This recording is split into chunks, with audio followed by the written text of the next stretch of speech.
కేంద్ర ప్రభుత్వం వ్యవహరించాలని ఎన్డీఏ ముఖ్యమంత్రుల దృష్టి కూడా తీసుకుపోయి న్యాయం చేయాలన్నా అంటే నేను అనేది ఎన్డీఏ ముఖ్యమంత్రుల వీళ్ళ వాళ్ళ కాదు, ఒక రాష్ట్రానికి రావాల్సిన నిధులు.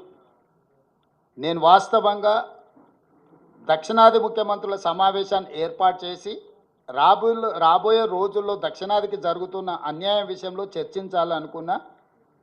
మేము తమిళనాడుకు కర్ణాటక ముఖ్యమంత్రులకు సమాచారాన్ని చేరవేసినాము.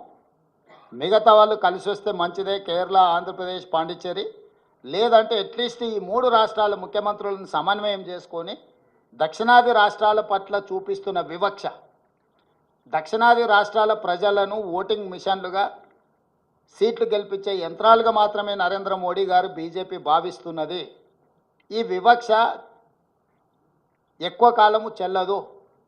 దీర్ఘకాలికంగా ఈ వివక్ష ఇలాగే కొనసాగితే అది ఇంకొక ఉద్యమానికి దారితీసే ప్రమాదం పొంచి ఉన్నది.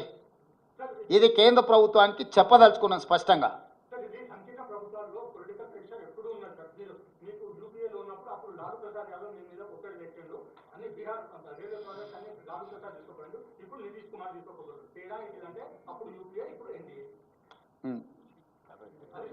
Good question.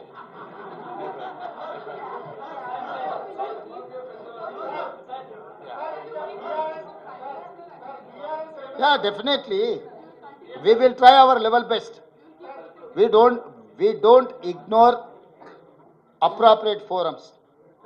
Prime Minister is the important person or responsible person to sanction budget or permissions. Definitely we will try our level best to reach our goal.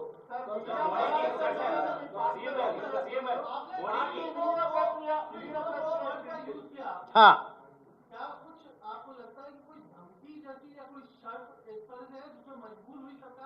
Sanjay ji, हमारा मतलब क्विड प्रोको के मतलब है कुर्सी बचाने के लिए नजराना दे रहा है बिहार। ये मैं इसीलिए कहा ये एनडीए का मतलब नायडू नीतीश डिपेंडेंट अलायंस। सो प्रधानमंत्री कुर्सी बचाने के लिए बिहार और आंध्र प्रदेश को ज़्यादा पैसे देने के लिए कोशिश कर रहा है। This is called quid pro quo. तो इसीलिए हम लोग ये कह रहे हैं कि हम लोग खामोश बैठने वाले नहीं हैं। हम इन लोगों में नहीं है कि मोदी जी के सामने, केंद्र सरकार के सामने सर झुककर बैठने वाला नहीं है। हम लोग जो हक है, हक के लिए हम लोग लड़ेंगे।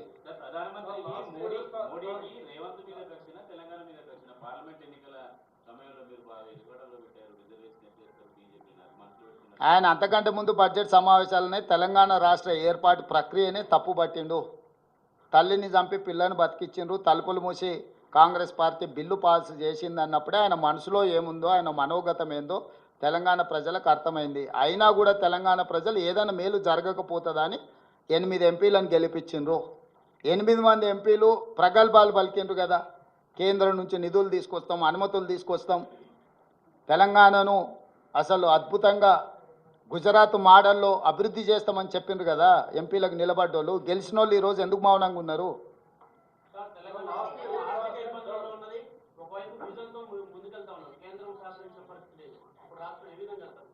ఖచ్చితంగా విజన్తోనే వెళ్తాం ముందుకు.